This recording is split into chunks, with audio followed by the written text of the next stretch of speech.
Bismillah, alhamdulillah, wassalatu wassalamu ala rasulillah wa ala alihi wa sahbihi wa man walah.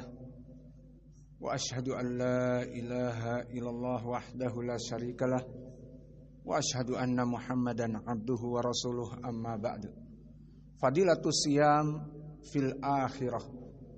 Maka pembahasan kita keutamaan berpuasa di hari akhirah. Maka dia asyam itu yasfa' li sahibi, memberikan syafaat kepada orang yang berpuasa di dunia. Dan ini telah kita bahas apa definisi dari syafa'ah. Lalu bagaimana gambarannya? Gambarannya adalah puasa tersebut akan meminta kepada Allah syafa'ah agar dijauhkan dari dosa-dosa dan dimasukkan kepada surga. Maka ini amalan puasa. Maka amalan puasa tadi kami sebutkan di dalam keutamaannya di dunia, bahwa dia min asraful ibadah. Dia dari ibadah yang paling mulia. Dan begitupun Allah telah mengatakan fa innahu li wa ana ajzibih. Maka keutamaan puasa di hari akhirah, dia akan memberikan syafa'ah.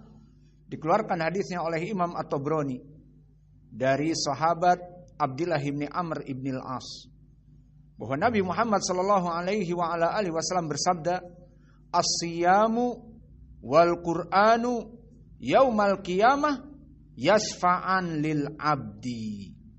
Bahwa berpuasa dan membaca Al-Qur'an di hari kiamat akan memberikan syafaah bagi hamba Allah Jalla wa Ala. Apa yang dikatakan? Yaqulu asyamu Rabbi mana'tuhu at-ta'ama wa syaraba bin nahar fasfi'ni fihi. Maka puasa ini, amalan yang kita amalkan, itu akan mengadu kepada Allah dan mengadunya meminta syafaah. Seperti tadi definisi syafaah, talabul khair lil ghair, meminta kebaikan untuk orang lain atau pihak lain, bukan dirinya. Begitupun puasa akan meminta syafaat kepada Allah untuk kepentingan orang yang melaksanakannya dulu. Apa dikatakan kepada Allah? Rabbi, wahai Rabbku, mana'tuhu at-ta'ama wa syaraba bin nahar. Orang yang melaksanakan aku ini, puasa ini, dia telah menjadikan aku untuk menahan laparnya dan menahan hausnya di siang hari. Maka kalau begitu ya Rabb, fasfi'ni fihi. Maka fasyafi'ni fihi. Jadikanlah aku sebagai pemberi syafaat dan engkau mengabulkan permintaan syafaatku ini agar dia diampuni dosa-dosanya atau dimasukkan kepada surga dan yang lainnya. Wa yaqulul Qur'an. Maka tadi keutamaan puasa dibanding ibadah-ibadah yang lain, dia memberikan syafaat. Dan begitupun Al-Quran. Maksudnya Al-Quran yang dia apa? Yang dia baca, yang dia hafal, yang dia amalkan, yang dia pelajari qiraat, yang dia pelajari tafsir maknanya, dan dia mengajarkannya. Jadi Quran bukan hanya sekedar dibeli, dikoleksi, menjadi pemenuh ruangan dan seterusnya. Tetapi dia dibaca, diamalkan, diyakini, diajarkan ilmu tafsirnya, ilmu tajwidnya, ilmu qiraahnya. Maka di sini dia yang akan memberikan syafaat. Maka kita bersyukur kepada Allah disibukkan dengan Al-Quran, mengajari tafsir di pondok kita dan juga mengajari ilmu qiraat Al-Quran. Alhamdulillah, karena akan memberikan syafaat kelak. Yaqulul Quran Rabbi mana'tuhu nauma bil-lail fasyafi'ni fihi. Maka wahai Rabb, aku Al-Quran menahan dia untuk tidur nyenyak. Maka di sini sifat bagaimana penghafal hamilul Quran. Dia itu tatajafa junubuhum anil madaji' yad'una rabbahum khaufa wa tama'a. Maka dia termasuk orang-orang yang jauh dari nyenyaknya tidur. Jam 3 bangun, Jam 4 bangun untuk melaksanakan salat malam, di antaranya murajaah Al-Quran dia dengan salat ataupun setelah salat. Maka dikatakan oleh Al-Quran, aku telah menyebabkan dia itu begadang di malam-malam dikarenakan murajaah aku ini Al-Quran. Maka fasyafi'ni fihi, terimalah permintaan syafaatku ini untuk dia ya Rabb. Kemudian Nabi mengatakan fayusyafa'an, keduanya diterima. Maka dari amalan yang agung ini ya ibadallah, amalan puasa poin pendalilannya. Maka tidak ada amalan-amalan yang memberikan syafaat kecuali puasa dan kecuali Al-Quran. Dan Al-Quran adalah perkara yang agung. Hudal linnas wa bayinat minal huda wal furqan. Dalikal kitabul la raiba fi hudal lil muttaqin. Maka Al-Quran itu selain kita membacanya dan mempelajarinya juga petunjuk bagi kita. Sehingga kita berjalan dengan benar as-sirat al-mustaqim dengan Al-Quran ini. Maka ini hadisnya sahih atau hasan. Dihasankan oleh Syekh kami Muqbil Al-Wadi'i juga. Maka selesai dari keutamaan di hari akhirah bahwa Al-Quran dan puasa memberikan syafaat. Dan yang ke-16, sadisatu asyrata, asyamu junnatun minan nar. Maka puasa itu adalah tameng manusia dari api neraka. Maka di sini penulis akan memberikan hadis-hadis yang banyak. Dan mungkin kita ringkas terutama hadis-hadis yang lafadznya sama. Maka hadis yang pertama hadis muttafaqun alaih dari sahabat Abi Sa'id Al-Khudri. Pendalilannya di sini bahwa puasa itu mencegah manusia dari masuk api neraka. Junnatun, tameng dari api neraka.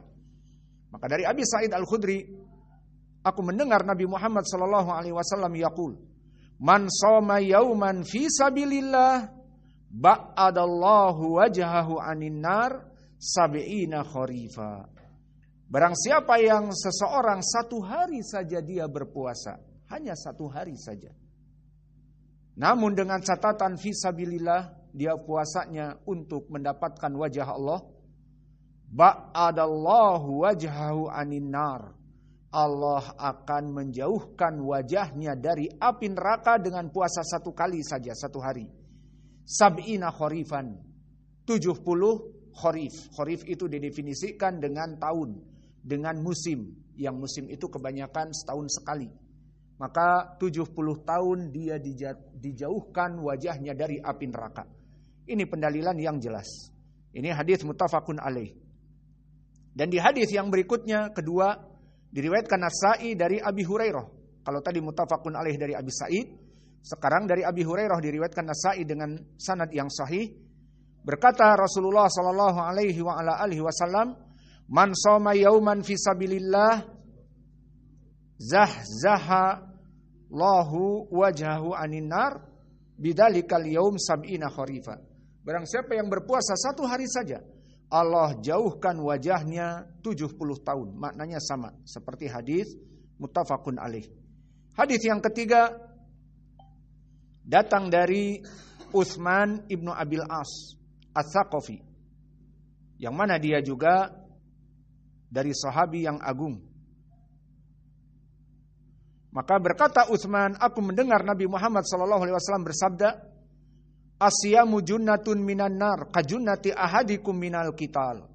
Bahwa puasa itu dijadikan sebagai tameng pelindung dari api neraka, seperti seseorang yang berperang menggunakan tameng, terbebas dari tusukan pedang, dari sniper panah. Adapun sniper M16 maka tidak bisa, akan tetap menembus kepala atau menembus dada. Ini dari pedang, tombak bisalah. Maka dikatakan kajunati ahadikum minal qital, seperti seseorang yang dengan tameng itu dia terselamatkan dari tusukan pedang dan yang lainnya. Wa sami'tu Rasulullah sallallahu alaihi wasallam yaqul, "Siyamu hasanun salah satu ayyam minasyahr, bahwa kebaikan dari berpuasa diantaranya puasa 3 hari dalam 1 bulan. Maka dari sini kita mengetahui di hadis ini dan hadis yang sebelumnya, puasa 3 hari dalam 1 bulan mempunyai keutamaan yang besar. Seperti di sini disebutkan, diulang, sebaik-baiknya puasa ataupun dari kebaikan puasa 3 hari dalam 1 bulan. Apa keutamaan yang telah kita lewati? Di hadis yang lalu, man soma salasati ayyam fi kulli syahr yudhibu wagros sadr. Iya apa tidak di hadis yang kami sebutkan? Maka dia akan yudhibu wagros sadr, akan menjauhkan penyakit-penyakit hati. Sehingga dengan puasa 3 hari dalam 1 bulan ini, yuhadzibul akhlak, dia akan mempunyai akhlak yang mulia karena penyakit-penyakit hati telah dihancurkan dengan puasa-puasa ini. Puasa 3 hari. Dan begitupun dari hadis yang lain yang maknanya hampir sama juga. Kalau tadi dari sahabat yang terakhir, dari Utsman ibni Abil As, asyamu junnatun, atau telah kita lewati. Dari Utsman ibni Abil As, maka diriwayatkan oleh Imam Al-Bazzar dari Utsman ibni Abil As juga, berkata Rasulullah, asyamu junnatun yustajanu biha al-abdu minan nar, bahwa puasa itu yustajannu biha, sebagai alat pelindung dari api neraka. Dan ini hadis yang sahih. Kemudian diriwayatkan oleh Imam At-Tirmidzi dari Abi Umamah Al-Bahili, man shoma yauman fi sabilillah ja'alallahu bainahu wa bainan nar khandaqan kama bainas sama wal ard. Barang siapa seseorang berpuasa 1 hari saja, hitungannya 1 hari saja. Bagaimana dengan puasa 1 bulan? Atau puasa ditambah dengan 3 hari dalam 1 bulan, maka banyak pahalanya. Barang siapa puasa 1 hari saja karena Allah, Allah menjadikan khondakon. Khondak itu adalah parit yang besar, yang menjadi penjeda, pembatas. Namun di sini paritnya antara apa? Kama bainas sama'i wal ard, bagaikan langit dan bumi. Kesimpulannya, Allah jauhkan wajah-wajah orang yang berpuasa 1 hari saja dari api neraka, bagaikan jauhnya langit dengan bumi. Dan begitu pun di hadis yang berikutnya dari Umar ibnu Abasah, bahwa Nabi mengatakan, man shoma yauman fi sabilillah ba'adallahu wajhahu anin nar masirah mi'ah am. Barang siapa yang berpuasa 1 hari saja, wajahnya akan dijauhkan dari api neraka 100 tahun. Dan di hadis dari Uqbah ibnu Amir diriwayatkan oleh Imam An-Nasa'i yang sahih juga, man shoma yauman fi sabilillah ba'adallahu minhu jahannam masiratu mi'ah am. Allah jauhkan wajahnya dari api neraka bagaikan jarak 100 tahun. Dan diriwayatkan dari Abi Darda, berkata Rasulullah sallallahu alaihi wa ala alihi wasallam, man shoma yauman fi sabilillah ja'alallahu bainahu wa bainan nar khandaqan kama bainas sama'i wal ard. Maka barang siapa yang dia itu berpuasa, Allah akan menjadikan khandaqan, yang mana antara langit dengan bumi. Dan di hadis Jabir ibni Abdullah, man shoma yauman fi sabilillah ba'adahullahu nar sab'ina kharifa, dijauhkan 70 tahun. Dan di hadis Jabir juga diriwayatkan oleh Imam Ahmad, innamas siyamu junnatun yustajanu bihal abd minan nar huwali wa ana ajzibih. Maka ini telah terulang di hadis yang keutamaan sebelumnya, bahwa puasa adalah tameng, menjadikan tameng dari api neraka, dan dia adalah untukku dan aku yang patut membalasnya dengan pahala yang ada di sampingku. Dan di hadis Aisyah yang sahih juga diriwayatkan An-Nasa'i, berkata Rasulullah, asyamu junnatun minan nar, bahwa puasa itu adalah pelindung dari api neraka. Faman asbaha shaiman fala yajhal yauma idin.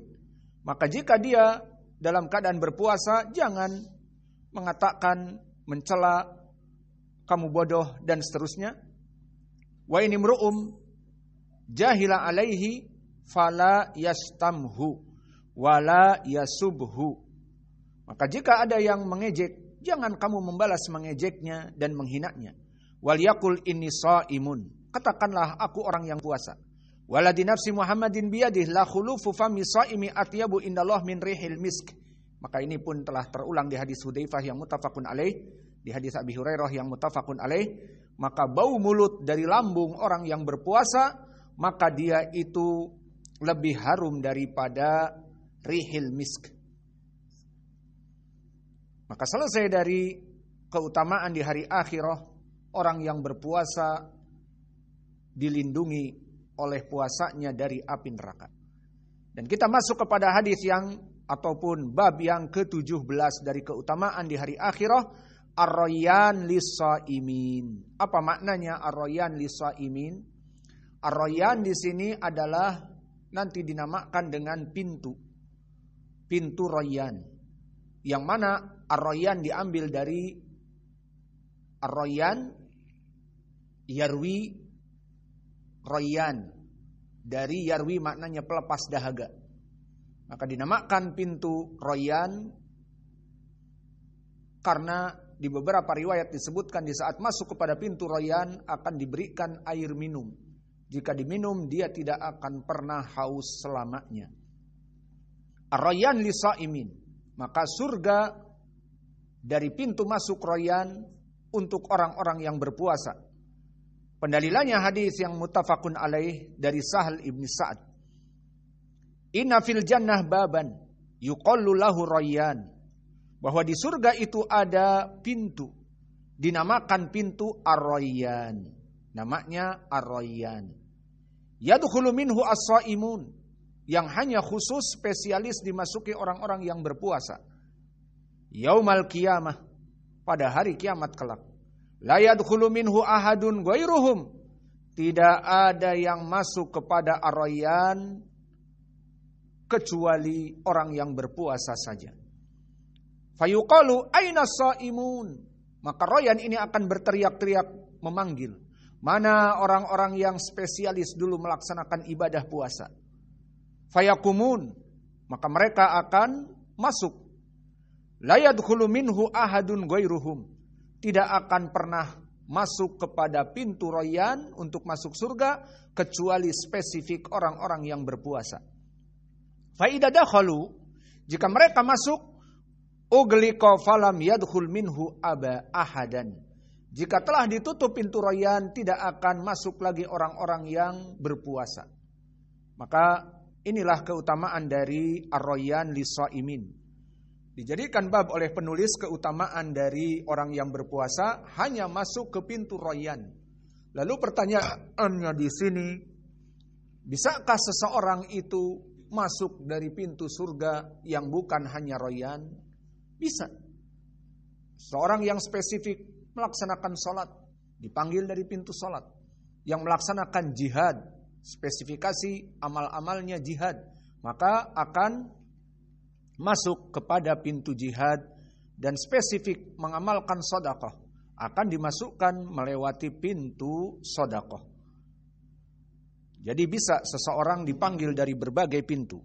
Seperti di hadis adalah Abu Bakar, dia dipanggil dari berbagai pintu. Dan kita meminta kepada Allah agar dipanggil dari berbagai pintu. Qulu amin. Maka saminatu asrata,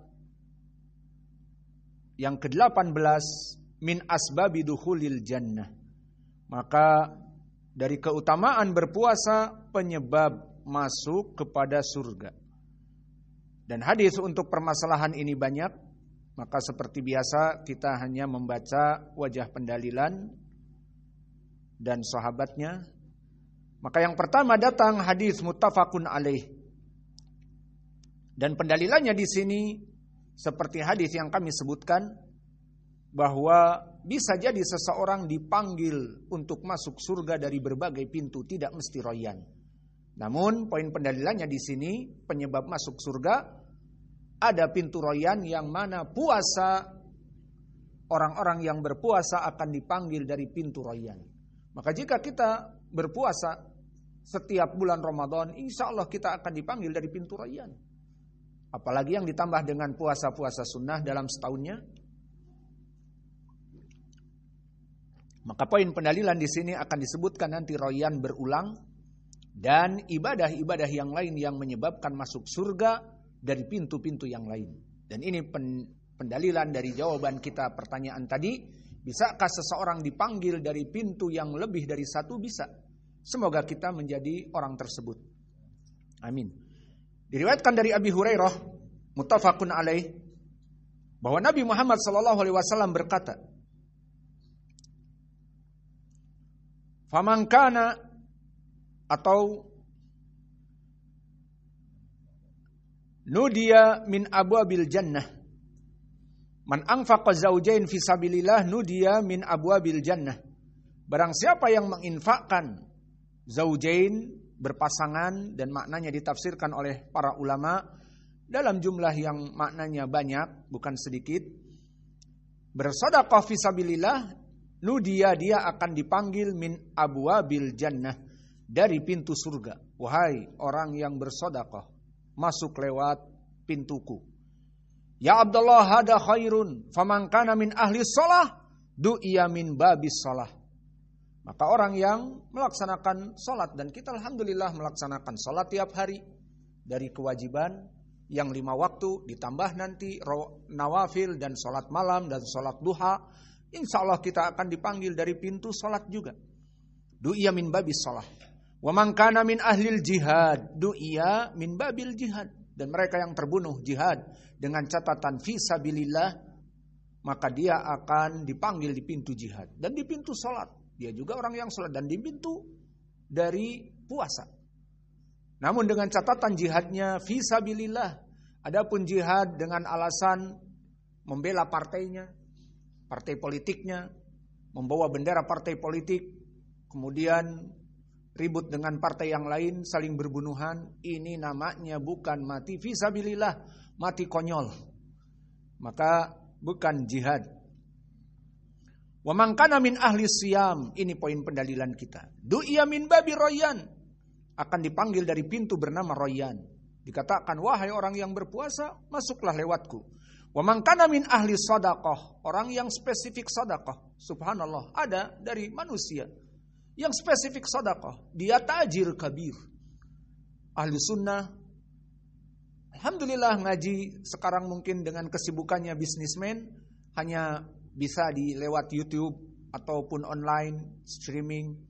Namun dia menginfakkan hartanya untuk keperluan-keperluan dakwah, untuk keperluan-keperluan pembinaan pembangunan masjid, ataupun untuk biaya dakwah agar dakwah berjalan. Maka dia duduk di bawah meja bos dan kursi bosnya, minum Milo, dan dalam keadaan ruangan AC. Namun di saat dia menginfakkan uangnya bermanfaat untuk pondok, bermanfaat untuk pembangunan, pembinaan masjid dan yang lainnya, maka dia dipanggil dari pintu sedekah. Maka semua orang mempunyai pintu-pintu tertentu.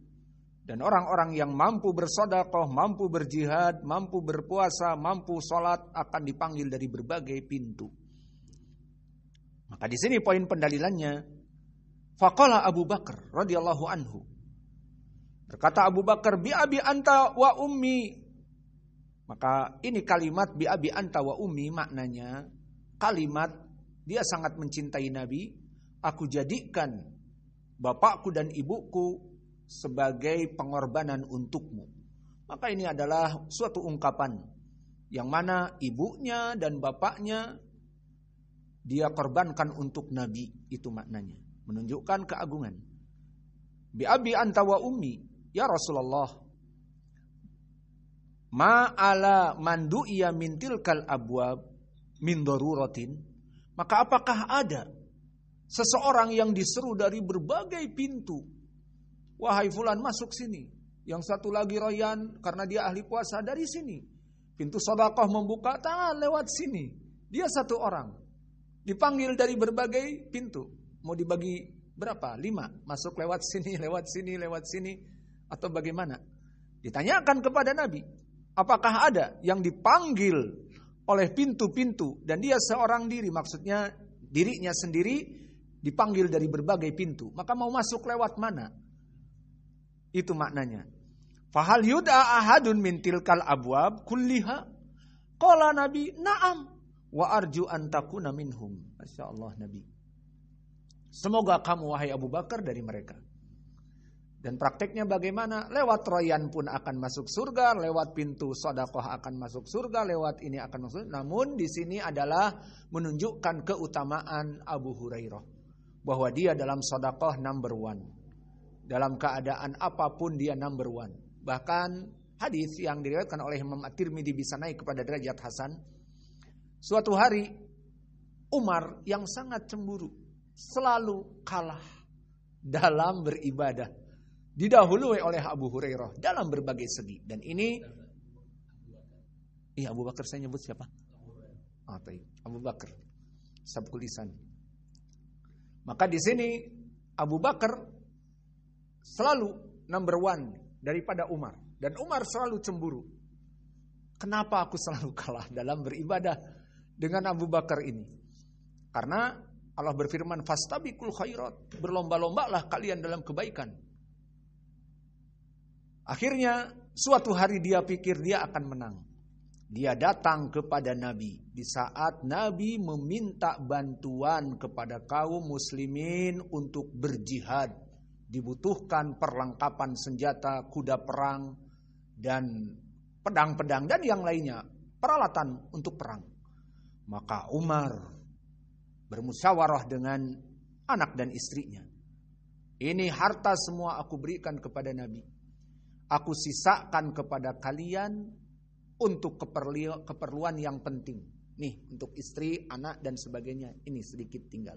Yang lainnya aku berikan untuk peralatan perang. Ini panggilan jihad dari Nabi. Siap, khalas. Dengan bangga dia membawa semuanya. Ya Rasulullah, ini yang Umar berikan kepadamu. Dikatakan oleh Nabi, apa yang engkau sisakan untuk anak dan istrimu?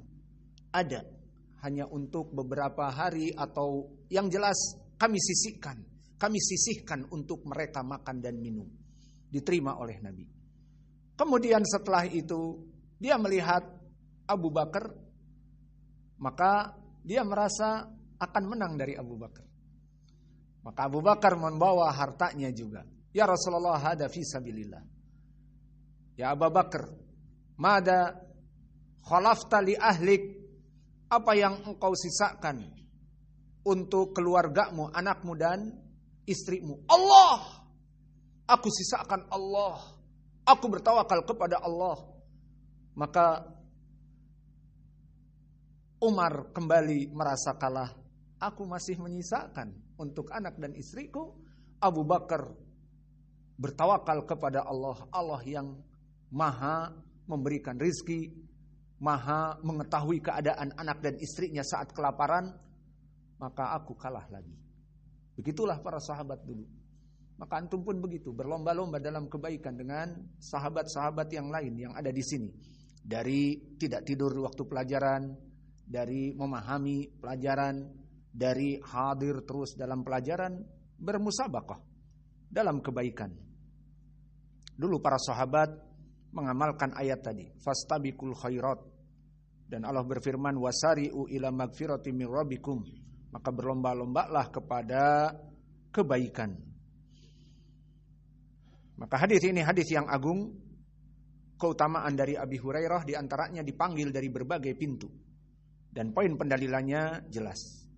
Kemudian kita masuk kepada hadis yang kedua dari Abi Saleh Az-Zayyat dari Abi Hurairah, bahwa Nabi Muhammad SAW berkata, qalallahu kullu amal ibni adam lahu illa asyam fa innahu li wa ana ajzi bihi Wasiyamu junnatun wa idza kana yaumus shaumi ahadikum fala yarfuth wala yashab fa in sabahu ahadun aw qatalahu falyaqul inni imruun shaimun waladi nafsu biyadi Muhammadin biyadih la khulufu famus shaimi atyabu indallah min rihil miski li shaim farhatan yafrahuhuma ida aftara fariha wa idza laqiya rabbahu fariha bisaumihi. Poin pendalilannya di akhir. Karena hadis ini sering terulang, maka poin pendalilannya orang yang berpuasa akan mendapati dua happiness, kebahagiaan. Ini telah lewat kebahagiaan di dunia. Apa? Hina yuftir. Di saat dia berbuka bahagia. Telah kita bahas juga. Bahagianya dari segi apa? Pertama dari segi tabi'ah, orang yang lapar bahagia di saat makan. Di mana Allah menahan kepada kaum muslimin perintah jangan makan, harus berpuasa, dibatasi sampai gurub. Maka di saat gurub, makanan yang haram tadi Allah tidak mengizinkan untuk dimakan, akan dimakan di waktu gurub. Maka waktu gurub bisyams, maghrib, bahagia karena Allah menghalalkan sekarang. Maka itu dari kebahagiaan yang disebutkan di hadis dari dunia. Adapun dari segi ukhrawi akhirah, dia senang juga dikarenakan menunggu pahala dari Allah. Alhamdulillah hari ini aku berpuasa. Semoga Allah menerima puasaku. Karena Allah mengatakan wa ana azibih. Mungkin puasa hari ini aku diberikan jutaan pahala. Itu bahagia telah menunaikan kewajiban. Paham? Maka ini makna farhatun fi dunya. Di dunia di saat berbuka. Nah, yang menjadi poin pendalilan di lafaz setelahnya, wa farhatun inda liqa'i rabbih. Kalimat liqa' ar-rabb, bertemu dengan Allah di sini maknanya di surga. Karena orang-orang yang masuk surga dia akan melihat Allah dan bahkan kenikmatan terbesar seorang muslim ahli sunnah melihat Allah di surga. Subhanallah. Mana pendalilannya? Di Al-Quran dan hadis. Di Al-Quran Allah berfirman, lilladina ahsanul husna wa ziyadah. Untuk orang-orang yang berbuat baik al-husna yakni surga dan tambahan. Apa? Melihat Allah. Dan juga di ayat wujuhu yawma idzin nadhireh ila rabbiha nadhireh. Kita sudah kebiasaan membaca qiraat jadinya tidak biasa dengan hafaz saja. Maka maknanya di sini wujuhu yawma idzin nadhirah. Bahwa orang-orang yang masuk surga itu dalam keadaan berbahagia. Saat apa? Ila rabbiha nadhiratun. Di saat melihat kepada wajah Allah.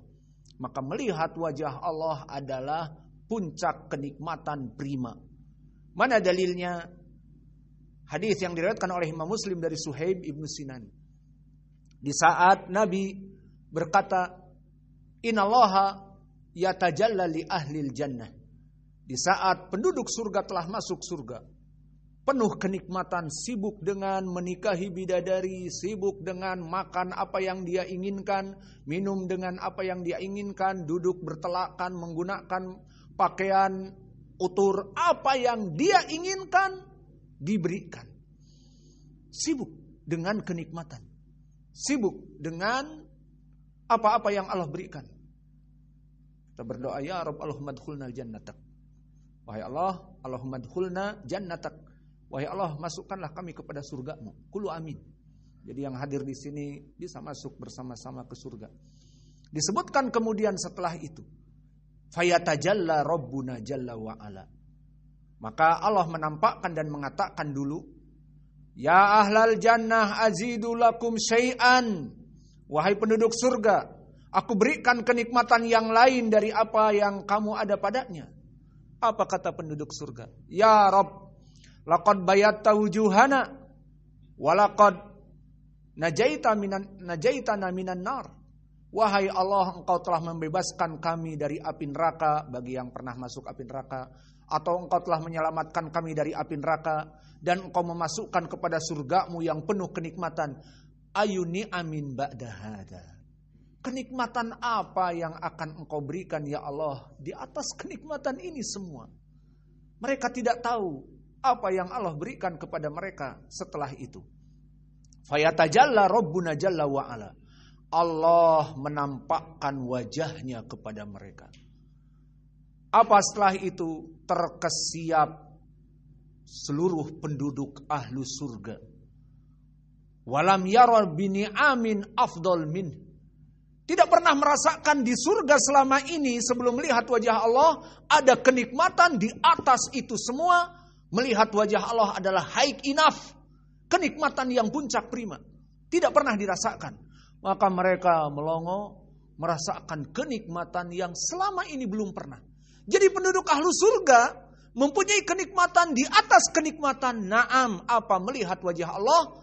Di riwayat Muslim, Nabi membaca ayat tadi. Inilah kata Nabi, ucapan Allah, lilladzina ahsanul husna wa ziyadah. Itulah dari makna ayat Allah. Lilladzina ahsanu, bagi orang-orang yang beriman dan beramal soleh. Ahsanu yakni surga, wa ziyadah, dan ada tambahan padanya melihat wajah Allah. Maka kita kelak akan melihat wajah Allah. Dan poin pendalilannya di sini, kapan kebahagiaan yang kedua? Wa idza laqiya rabbahu fariha bisaumihi. Dan di saat seorang muslim melihat wajah Allah kelak, karena berpuasa dia masuk surga. Maka melihat wajah Allah, keyakinan dari ahlu sunnah wal jamaah, dia adalah perkara yang waqi'. Allah akan menampakkan diri. Dan minal asaf, sangat disayangkan betapa stupidnya orang-orang kelompok ahlul bid'ah. Dari 4 kelompok. Al-Jahmiyah, wal-Mu'tazilah, wal-Syiah, wal-Rafidah. 4 kelompok ini dengan kebid'ahan mereka mengatakan, kami tidak akan pernah melihat Allah di 2 tempat. Tidak di dunia dan tidak di hari akhirah. Jadi mereka menafikan untuk melihat Allah yang agung itu di hari akhirah. Maka Syekhul Islam dan ahlu sunnah yang lain mengatakan al-jaza min jinsil amal. Kalau kalian menafikan, ya sudah balasan kalian tidak melihat wajah Allah, ya sudah kalian ima di api neraka sesuai hadis 72 kelompok golongan. Ataupun ya sudah Allah tidak akan pernah melampakkan kepada kalian. Karena al-jaza min jinsil amal. Ahlu sunnah memberikan dalil-dalil, menyebarkan akidah kita melihat Allah di surga, dan ini puncak kenikmatan. Kalian dengan penuh kebid'ahan, lah kita nggak akan pernah melihat Allah. Mana pendalilan kalian? Ayat Al-Quran dijadikan syubhat. Apa? Lan taroni. Di surat Al-A'raf. Di saat Musa mengatakan kepada Allah, arini angdur ilaik. Maka wahai Allah, izinkanlah aku melihat kepadamu. Apa kata Allah? Lantaroni, kamu tidak akan mampu melihatku wahai Musa. Maka lihatlah kepada gunung. Fangdur ilal jabal. Allah menampakkan kepada gunung hancur. Tidak mampu melihat Allah. Dan Nabi Musa pingsan. Tidak mampu melihat wajah Allah di dunia. Maka ini kita jawab, itu melihat wajah Allah di dunia. Dari mana kamu, wahai kelompok ahlul bid'ah, menjadikan tidak melihat Allah di surga dengan ayat ini? Paham? Maka ayat ini di dunia. Dan makanya Musa pingsan, tidak mampu melihat wajah Allah. Dan ini sesuai dengan hadis yang diriwayatkan oleh Imam Muslim mu'allaqan dari sahabat Abi Umamah al-Bahili. Innakum lan tarau rabbakum hatta tamutu. Kalian tidak akan pernah mampu melihat wajah Allah sampai kalian mati. Ini keimanan ahlu sunnah, tidak melihat wajah Allah di dunia. Namun kelompok ahlul bid'ah yang satu lagi lain, mereka ekstrim dalam menetapkan. Kelompok as-sufiyah, mereka mengatakan di dunia kami menetapkan bisa melihat Allah. Akhirnya orang-orang sufi banyak yang GR, gederoso bahasa Jawanya, ataupun baper. Maka mereka menganggap dirinya telah mencapai tingkat yakin, telah mencapai tingkat wali, maka melihat Allah. Akhirnya banyak dari mereka orang-orang yang pengaku melihat Allah. Katanya datang cahaya, dia sholat malam berkata cahaya itu berpendar di sebelahnya. Ya abdi, wahai hambaku, ana rabbukumul a'la, aku Rabb kamu yang maha tinggi. Kafa, cukup ibadah sholat kamu. Wah, senang. Aku gak usah ibadah lagi. Akhirnya kekufuran mereka ini beristidlal dengan dalil Al-Quran. Karena mereka mempunyai ilmu yakin. Apa kata Allah? Katanya, wa'bud rabbaka hatta ya'tiyakal yaqin, di akhir surat Ar-Ra'd. Maka maknanya wa'bud rabbaka, ibadahlah, sembahlah Allah sampai datang ilmul yaqin. Kata mereka, tafsir dari hatta ya'tiyakal yaqin, sampai datang yakin, ilmul yaqin. Maka orang-orang sufi, kenapa mereka belajar kebid'ahan, terutama sufi? Ada kelompok yang dinamakan thariqah. Ada thariqah Naqsabandiyah, thariqah Syadiyah, thariqah Syadaliyah, thariqah dan yang lainnya. Yang mana mereka intinya melaksanakan kebid'ahan, dan untuk mencapai menjadi wali dan tingkat yakin itu dengan mengikuti thariqah dari guru-guru wali-wali mereka. Untuk contohnya kita, Taib, saya ingin menjadi wali seperti kalian, biar istirahat, capek ibadah terus. Wa'bud rabbaka hatta ya'tiyakal yaqin. Saya ingin mencapai tingkat yakin yang kalian yakini itu. Kata mereka, ilmu terbagi menjadi dua. Ilmu dasar dan ilmu yaqin. Ilmu zahir wal ilmu yaqin. Apa makna ilmu zahir kata mereka? Seperti kita sekarang. Sampai menghafal Al-Quran, menghafal hadis dengan sanad. Dan begitu pun tiap hari belajar, tiap hari ini setoran Quran, tiap ini dan seterusnya. Capek. Ilmu zahir capek. Lalu di sana ada ilmu yaqin. Pakai qaf, yaqin. Ilmu yaqin ini adalah ilmu yang spesifik untuk para aulia illah. Coba kalau begitu anak pengen ilmu yakin itulah. Gimana caranya? Ngapalin Quran 30 juz? Enggak. 40 juz? Enggak. Lalu apa? Dapat ilmu yakin harus kepada orang yang sudah mencapai ilmu yakin juga. Jadi kamu jika ingin mendapatkan ilmu yakin harus kepada wali yang mengajari kamu. Maka nanti kamu dibai'ah seperti di Indonesia yang dai sejuta umat, ngakunya sudah dibai'ah. Waktu dulu di Maghrib atau gimana, dibai'ah sama imamnya. Maka harus dibai'ah. Mengikuti thariqah si wali tersebut. Sam'an wa ta'atan.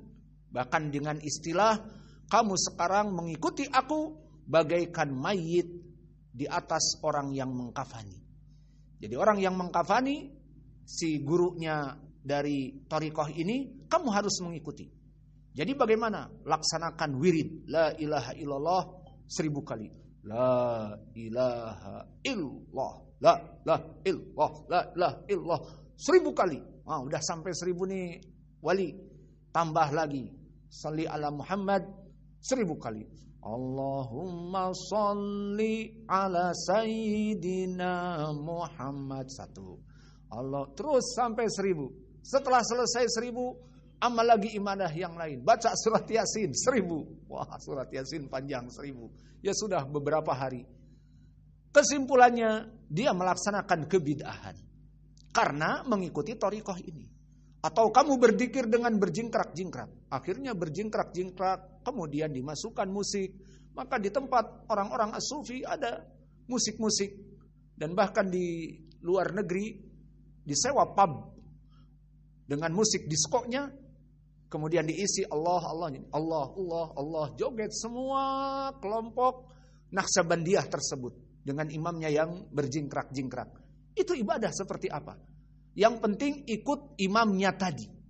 Nah, nanti si imam ini yang sudah dia tidak sholat dan sebagainya mencapai tingkat yakin, dia akan memberikan batasan waktu.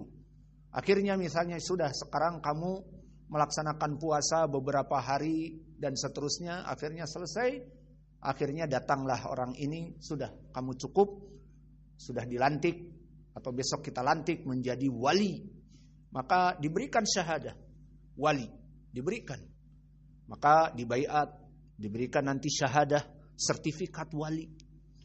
Nah, dia sudah mencapai tingkat yakin. Dari mana? Dari sertifikat wali, tidak sembarangan. Jadi orang yang menghafal bertahun-tahun Al-Quran tapi tidak belajar dengan wali dan tidak ikut thariqah tidak akan mencapai tingkat yakin kapanpun. Tapi orang-orang yang tidak usah membaca Al-Quran, bahkan tidak bisa tajwid, tidak bisa apa.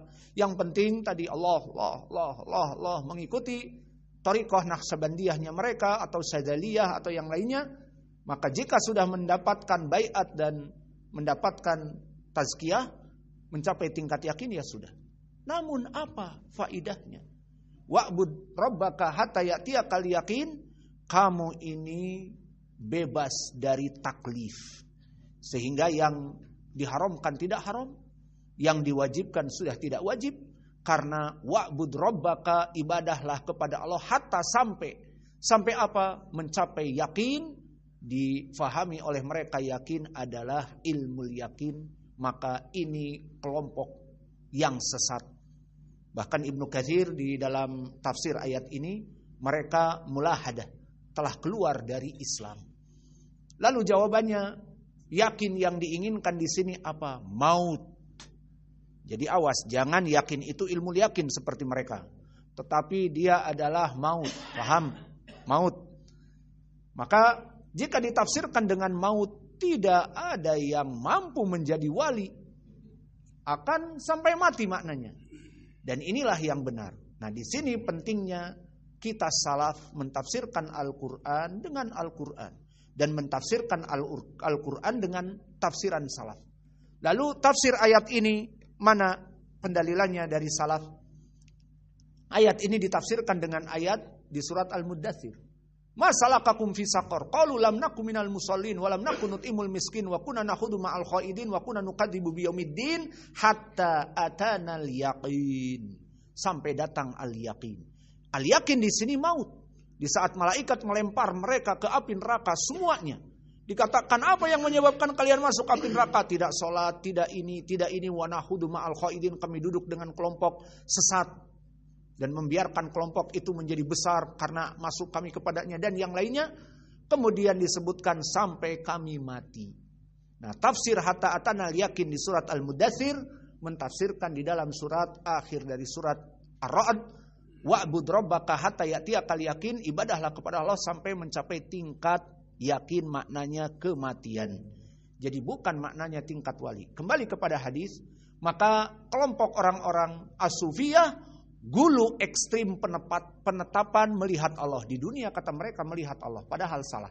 Kita di dunia tidak ada yang mampu melihat Allah seperti surat Al-A'raf lantaroni dan juga hadis Abi Umamah diriwayatkan oleh Imam Muslim mu'allaqan, innakum lantarau rabbakum hatta tamutu. Kalian tidak akan mampu melihat Rabb kalian sampai kalian mati. Kalian mati baru bisa melihat. Orang Syiah dan Rafidhah dan Jahmiyah dan Al-Mu'tazilah, mereka gulu ekstrim dalam penafian. Dinafikan di dunia benar seperti kita, namun mereka pun menafikan di hari akhirah. Maka ini wajah pendalilan masuk surga, bahwa Allah Jalla wa'ala akan bertemu dengan dia di surga. Ini poin pendalilan di hadis yang kedua. Di hadis yang ketiga, berpindah dari hadis yang muttafaqun alaih kepada hadis yang diriwayatkan oleh Imam At-Tirmidzi. Hadis ini dari Abi Umamah, disahihkan oleh Syekh kami Muqbil Al-Wadi'i juga. Dan poin pendalilannya, Nabi berceramah di Hajjatil Wada. Disebutkan ittaqullah rabbakum wa sallu khamsakum wa sumu syahrakum wa adu zakata amwalikum wa ati uda amrikum tadkhulunal jannah rabbikum. Awas, kata Nabi, perkara ini, salatlah 5 waktu kalian, bayarlah zakat kalian, taatilah Rabb kalian, taatilah pemimpin kalian, maka juga puasalah 1 bulan kalian, kalian akan masuk surga. Di dalam hadis ini terdapat pendalilan puasalah 1 bulan kalian, menunjukkan puasa Ramadan dan yang lainnya, kalian akan masuk surga. Ini wajah pendalilan. Dan di sini ada faidah min bab, faidah tambahan, dan kita tidak ingin panjang karena masih ada hadis-hadis yang lain, sudah capek juga, adalah wa'ati udha amrokum, taat kepada pemerintah penyebab masuk surga.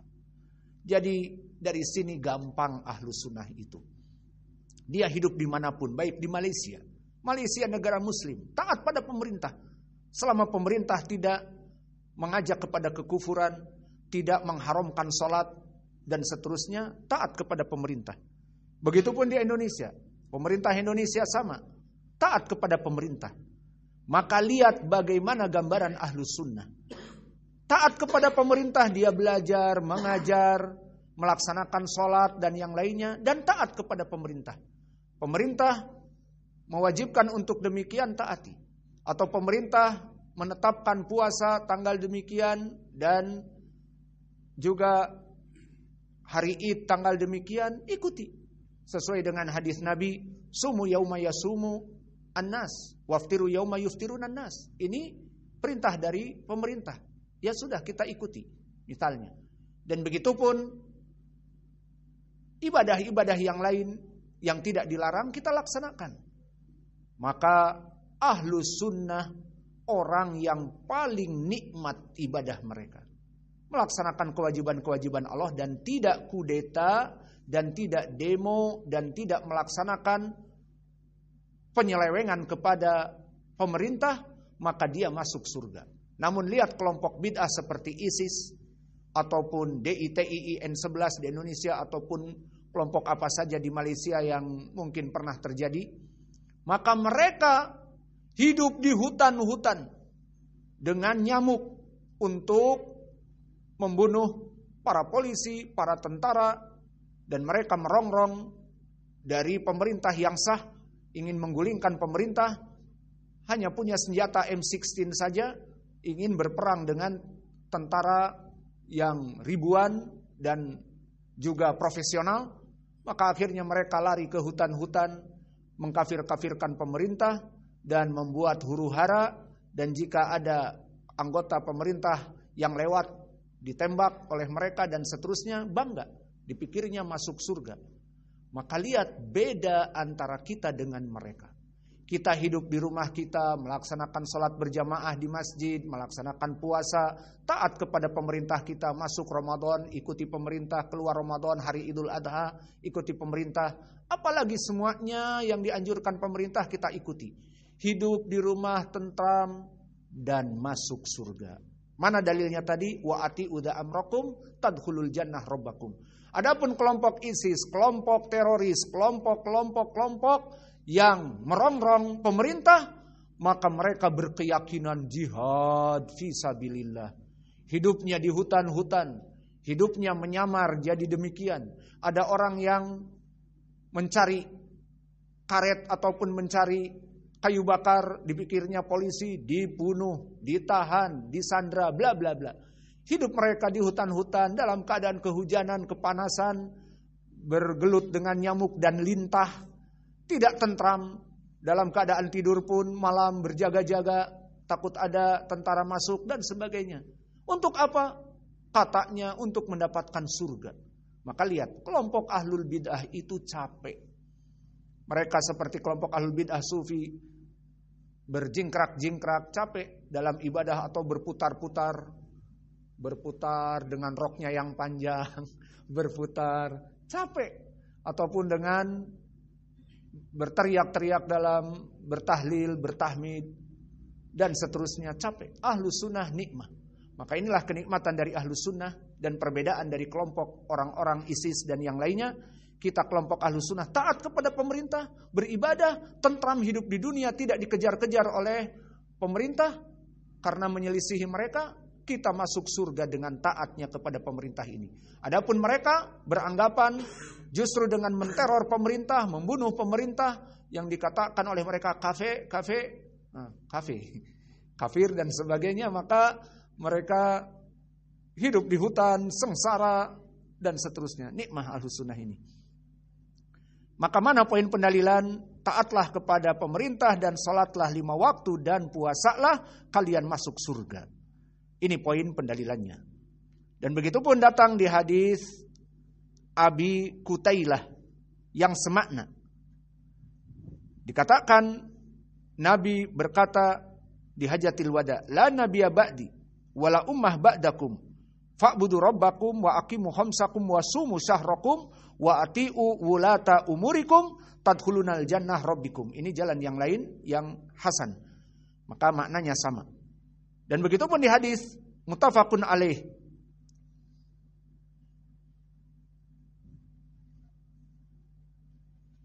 Di mana seseorang, kata Abu Hurairah, A'rabi, maknanya dari Badu, datang kepada Nabi dan berkata, "Dullani ala amalin idza amiltuhu dakhaltul jannah." Ya Rasulullah, tunjukkan kepadaku amalan jika aku melaksanakannya aku masuk surga. Ta'budullah la tusyriku bihi syai'a wa tuqimus shalah al-maktubah wa tu'addu zakah al-mafruḍah wa tasumu Ramadan. Ini poin pendalilannya. Puasa Ramadan. Maka apa? Kamu akan masuk surga. Kemudian orang ini berkata kepada Nabi, tadi yang difatwakan kepadaku untuk bersyahadat, sholat 5 waktu, membayar zakat dan berpuasa. Dia berkata kepada Nabi, "Wallah la azidu andalik." Ya Rasulullah, kamu tadi menyebutkan itu kan? Aku tidak akan menambah amalanku kecuali itu saja. Ini orang A'rab, tidak ingin berlebih-lebih. Padahal banyak ibadah, semakin banyak semakin masuk surga. Maksudnya semakin banyak penyebab masuk surga. Namun orang Badu ini membatasi dirinya. Aku gak akan nambah kecuali yang kamu sebutkan saja. Maka apa kata Nabi? Man arada an yang duro ila rajulin min ahli nar, min ahli jannah, fal yang dur ila hada. Maka Nabi mengatakan kepada para sahabat, ingin tahu calon penghuni surga? Lihat orang ini. Nah, lihat tuh. Itulah. Dia akan masuk surga dengan amalan. Dia akan beriltizam, konsekuensi kepada yang aku perintahkan tadi, salat, zakat, dan puasa, dan bersyahadat, maka orang ini akan masuk surga. Poin pendalilannya, dia akan masuk surga. Taib, jelas. Maka ini lafaz-lafaznya sama. Di sini juga datang dari Tolhah ibnu Ubaidillah, kasusnya sama, Al-A'rabi, sehingga tidak usah kita baca lagi. Dan juga datang dari Anas ibnu Malik, sama. Datang orang Badu dan menanyakan, apa amalan yang akan aku amalkan masuk surga? Disebutkan puasa Ramadan. Maka orang ini mengatakan, aku tidak akan menambah amalan kecuali yang kamu sebutkan. Maka Nabi sama mengatakan, lihat kepada orang ini, jika benar dia masuk surga. Poin pendalilannya, dia masuk surga. Dan begitu pun hadis dari Jabir. Datang juga Badu kepada Nabi dan berkata, "Ara'aita idza shalaitu as-shalawat al-maktubah wa sumtu Ramadan wa ahlaltul halala wa haramtul harama wa lam azid ala dzalik syai'a a'adkhulul jannah?" Qala na'am wallahi la azidu ala dzalika syai'a. Datang sama juga dari Badu, ya Rasulullah, aku melaksanakan salat, membayar zakat, berpuasa. Maka apakah dan menghalalkan yang halal dan mengharamkan yang haram? Maka apakah aku bisa masuk surga? Tentu. Maka wahai Nabi Muhammad, aku hanya melaksanakan ini saja. Aku akan masuk surga? Iya. Kamu akan masuk surga. Maka ini poin pendalilan juga tentang permasalahan masuk surga. Dan begitu pun sama semakna dengan ini dari hadis Jabir, diriwayatkan oleh Imam Muslim. Dan yang terakhir hadis Ibnu Abi Syaibah dari Abi Umamah, berkata Rasulullah SAW, Abu Umamah datang kepada Nabi, "Murni bi amalin udkhilu bihi al-jannah." Ya Rasulullah, perintahkan aku amalan yang jika aku laksanakan, aku akan strike to the paradise. Aku akan langsung masuk kepada surga. Maka dikatakan oleh Nabi, alaika bisawm. Kalau ingin seperti itu, bagi kamu untuk berpuasa. Fa innahu la mithla lahu. Karena tidak ada bandingannya amalan puasa. Selesai dari bab ke-18, bahwa berpuasa menyebabkan masuk surga. Al-bab tasi'atu asar. Nah, sekarang bab yang ke-19. Ntar dulu. Tadi kan sudah disebutkan masuk kepada surga. Pelajaran ke-18. Iya, ya sudah cukuplah. Kan masuk surga sudah menjadi keutamaan yang besar. Kok mesti ditambah yang ke-19? Emang ada keutamaan lagi? Naam. Apa itu? Asyamu sabilu ila gurafil jannah. Nah, maksudnya di sini, kalau hanya sekedar surga, alhamdulillah, kita akan masuk surga dan penuh kenikmatan di surga. Namun kita akan membahas penyebab juga dengan berpuasa itu masuk kepada gurafil jannah. Maka di sini kalimat gurafil jannah spesifik. Seperti kita masuk kepada hotel. Itu masuk hotel. Alhamdulillah hotel bintang 4 misalnya. Maka semua kamar-kamarnya bagus. Ada kolam renangnya, ada perlengkapan-perlengkapan yang sangat bagus dari air hangat, di dalam toiletnya dan sebagainya. Namun dari ruangan-ruangan yang sekitar 200 room itu ada yang VIP, very important people. Kita pengen masuk itu apa tidak? Kalau kita dapat kartis gratis maksudnya. Gratis untuk masuk hotel yang bintang 5 ini. Ini in situ. Seperti di sini sekarang. Kan tadi Ustaz udah menyebutkan bab yang ke-18 adalah masuk surga. Udah cukup. Itu keutamaan yang puncak prima bisa melihat wajah Allah.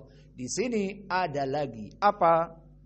Bahwa puasa penyebab masuk kepada ghurafil jannah, maksudnya lebih spesifik, di mana dia mempunyai tingkatan yang lebih tinggi. Itu maknanya. Maka di sini ada beberapa hadis yang membahas tentang itu. Sebelum kita tutup, maka hadis yang pertama semuanya dikeluarkan ashabus sunan, bukan dari Sahih Al-Bukhari ataupun Muslim. Yang pertama hadis diriwayatkan oleh Abu Isa At-Tirmidzi, yang mana diriwayatkan dari An-Nu'man ibni Sa'ad an Ali radhiyallahu anhu. Berkata Rasulullah sallallahu alaihi wasallam, "Inna fil jannati la ghurafan yuradu huruha min butuniha butunuha min duhuriha." Faqama ilaihi a'rabiyyu, "Liman hiya ya Rasulullah?" Qala hiya liman atabal kalama wa at'amat ta'ama wa adamma asyama wa sallalillahi bilail wa nasan niyam. Maka disebutkan di sini dari keutamaan di dalam surga ada keutamaan kamar-kamar yang VIP. Maka disebutkan inna fil jannah la ghurafun. Sudah tadi masuk surga, masih ada kenikmatan lagi. Apa? Khusus kamar-kamar yang VIP. Jadi seperti kita masuk hotel yang tingkat paling tinggi. Paling tinggi hotel berapa? Nujum? 7. Mutaakid 7 atau hanya 5? Pernah kalian masuk 7? Makanya ada tingkat berapa? Sampai 7? Atau 5?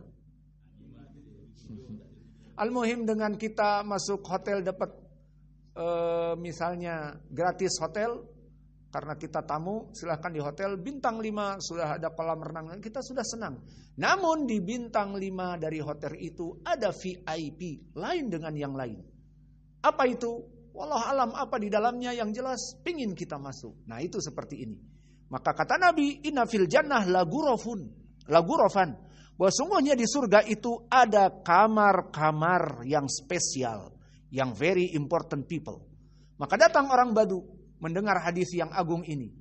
Ada kamar-kamar lagi di surga. Bukan hanya sekadar masuk surga itu aja. Bukan, ada spesial khusus tempat bagi kamu. Maka Arabi ini minta, bagaimana sifatnya untuk kita ini masuk. Dikatakan, liman atau bal kalam, orang yang lisannya itu baik kepada sesama saudaranya. Tidak menjarah, tidak menjauhkan dari dairatus salaf karena memang tidak berhak untuk itu, atau dengan ucapan-ucapan yang baik seperti kita kepada murid-murid kita. Silahkan dijawab, bisa menjawab jazakallahu khair, Allah yubarik fik. Kepada para jomblo yang hadir didoakan Allah yuzawijak. Nah itu kalam yang baik. Wa zawijni aido, sama kita juga mencari. Wa at'amat ta'ama, dan dia juga memberikan makanan. Nah ini keutamaan orang-orang yang memberikan makanan. Maka kami membuka di Pondok Mukbil Al-Wadi'i bulan Ramadan kelak yang akan datang gratis. Bagi tulab-tulab yang mau datang karena kita tidak libur. Kalau pondok-pondok lain yang libur misalnya, ataupun kata pemerintah Indonesia, semua sekolah-sekolah libur. Nah kami mengharapkan kepada mereka untuk bergabung. Jadi sahur bersama kami, berbuka puasa bersama kami, tarawih bersama kami. Dan nanti di akhirnya kalau ikut iktikaf diberikan amplop. Jadi malam Id keluar senang. 10 hari di penjara di masjid, kasih uang cuman 100 merah itu. Wah senang. Bisa cukur, bisa beli makanan. Yang jelas suasananya menyenangkan. Dengan takbir di mana-mana misalnya. Alhasil at'amut ta'am, ingin kalian masuk mempunyai kamar-kamar VIP di surga, berikanlah makanan. Terutama kepada yang puasa, dari para penuntut ilmu. yang sibuk menghafal Al-Quran dan hadis, maka mereka belajar di sana. Silahkan bagi yang membantu dengan untuk berbuka, banyak cara. Wa adamas siyam, dan yang terus melaksanakan puasa. Apa maknanya terus? Apakah puasa terus? Setelah Ramadan puasa Syawal 30 hari. Setelah Syawal Dzulqa'dah 30 hari. Tidak, ini tidak boleh, haram. Siyamud dahar haram. Maksudnya dia berpuasa Ramadan, ditafsirkan oleh para ulama, dan berpuasa sunnah-sunnah dalam sebulan 3 hari. Dalam sebulan ada Itsnin wal Khamis, jadi dalam sebulan ada 8 kali. Atau yang paling puncak puasa Daud. Namun bagi kita yang poligami, punya istri 4, kalau puasa Daud atau puasa Senin Kamis juga kayaknya repot. Semua orang beribadah kepada Allah dengan caranya masing-masing. Memang repot, karena yang pas kebagian dia puasa, aduh aku udah nunggu 4 hari, puasa lagi suami. Kasihan misalnya. Ya. Maka ibadah itu banyak caranya. Maka kata Arabi di saat menanyakan apa menyebabkan mendapatkan kamar-kamar VIP tadi, ada masyam. Dia terus melaksanakan siam, maknanya siam Ramadan dan siam sunnah. Meskipun 3 hari dalam sebulan, tiap bulannya masuk kepada ini. Wasalla lillahi bilail wan nasun niyam. Dan salat malam, di mana orang semuanya pada tidur, kemudian dia salat malam bangun jam 3, jam 4. Maka ini ingin mendapatkan kamar-kamar VIP di surga. Dan pendalilan yang lain dari Abdul Malik ibni Habib, disebutkan dari sahabat Syafi ibnu Mate' bahwa Nabi Muhammad SAW bersabda, inna fil jannah ghurafan yura dhahiraha min butuniha wa butuniha min dhahiraha minar riqqati wal husni. Maka di surga Allah menciptakan kamar-kamar khusus untuk orang-orang yang lebih dicintainya tentunya. Dan dia akan tampak dari luar, dalamnya dari luar, wallahu a'lam, yang jelas itu lafaz-lafaz hadisnya. Namun disebutkan minar riqqah, dari derajat yang tinggi, wal husn, dari kebaikan kamar tersebut. Jadi sudah masuk surga masih dikasih tempat yang mulia dengan permaisuri-permaisuri kita, dengan istri-istri kita yang di dunia. Allah memasukkan kita di surga kelak di kamar yang indah dengan istri-istri yang indah. A'addah liman at'ama ta'am wa assas salam wa alanal kalam wa adama asyam wa shala bilail wan nas niyam. Maka disebutkan oleh Nabi sifat dari kamar-kamar yang baik ini, VIP ini, untuk mereka yang at'ama ta'am, menginfakkan harta-hartanya untuk makan kaum muslimin. Wa afsas salam, menyebarkan salam kepada yang dikenal dan tidak kenal. Assalamualaikum. Dohirnya bukan kafir. Assalamualaikum. Kaum muslimin kita di negeri ini. Wa alanal kalam, dan yang lemah lembut kalamnya. Dan makna lemah lembut kalamnya bukan kalam yang pelan tidak terdengar. Bukan seperti itu. Alanal kalam maknanya adalah ucapan yang lemah lembut, bukan maknanya lemah tidak ada suara dengan isyarah. Wa ada masyam, dan terus melaksanakan puasa, dan tadi telah kami sebutkan syarahnya, puasa Ramadan dan puasa sunnah-sunnah jika mampu dalam keadaan 1 bulan 3 hari ataupun siam puasa Senin Kamis dan yang lainnya, dan melaksanakan sholat malam. Jadi ingin mendapatkan kamar VIP, sholat malam, puasa, itu poin pendalilannya. Nah, ini keutamaan puasa di sini masuk, mempunyai kekuatan. Puasa itu menyebabkan seseorang mendapatkan kamar-kamar. Cukup dengan puasa Ramadan juga bisa. Dan adama asyam maknanya terus dalam keadaan berpuasa. Begitupun diriwayatkan dari sahabat Ibnu Umar, dan lafadznya sama. Inna fil jannah ghurafan, bahwa di surga itu mempunyai kamar-kamar yang terlihat dari luar dan terlihat dari dalam dan seterusnya. Maka bagi siapa ya Rasulullah? Sama. Liman atobal kalam, yang baik ucapannya. wa afsas salam, menyebarkan salam, wa at'ama ta'am, memberikan makan kepada kaum muslimin, wa adama siyam, dan yang banyak beribadah puasa, wa bata bilail qa'iman wan nasan niyam. Orang-orang yang salat malam, di mana orang-orang yang lain tidur, pulas dia berdoa dan salat untuk Allah. Dan begitu pun di hadis yang terakhir atau sebelum akhir dari Abu Malik Al-Asy'ari, bahwa Nabi Muhammad SAW bersabda, inna fil jannah ghurafan yura dhahiruha wa batiniha wa batinuha min dhahiriha a'adahallahu jalla wa ala liman at'ama ta'am wa adama asyam wa shala bilail wa nasaniyam. Sudah, tidak usah diterjemahkan lagi, maknanya sama. Kemudian di hadis yang akhir, hadis dari Jabir ibni Abdullah, kharaja alaina Rasulullah sallallahu alaihi wasallam data yaumin, Nabi keluar bersama kami suatu hari. Ala ukhbirukum bi ghurafil jannah, mau kalian aku beritahu tentang kamar-kamar VIP bagi penghuni surga. Jadi sudah masuk surga, ada juga kamar-kamar khusus dengan istri-istri tercintanya dan yang lainnya. Inna fil jannah la ghurafan min alwani al-jauhar kulliha. Maka Allah memberikan kamar-kamar dari warna-warni, dari permata-permata, batu-batu yang indah, terlihat dari luar dan dari dalam. Fiha min naimin wa thawabin wal karamah mala ainun ra'at wala udunun sami'at. Maka padanya dari pahala-pahala yang Allah berikan dulu di dunia, dari karomahnya Allah yang tidak bisa dinilai dengan dilihat dan juga didengar. Maka bukan seperti yang kita bisa khayalkan dari kenikmatan ini. Kulna, apa itu dari amalan-amalan untuk mencapai ini? Kata Nabi, liman afsas salam, bagi yang menyebarkan salam. Wa adama siyam, ini poin pendalilannya, melaksanakan banyak puasa. Wa at'ama ta'am, memberikan makanan kepada kaum muslimin. Wa shalla wan nas niyam, dan salat malam dan manusia dalam keadaan tidur. Alhamdulillah. Di mana hari ini kita menyelesaikan 68 hadis. Dan dalam keadaan 19 bab. 68 hadis sahih dengan 19 bab, semuanya menceritakan keutamaan puasa di dunia dan di alam barzah dan di hari akhirah. Maka puncak dari kenikmatan selain masuk surga dan melihat Allah juga, Allah memberikan kamar-kamar VIP untuk kita.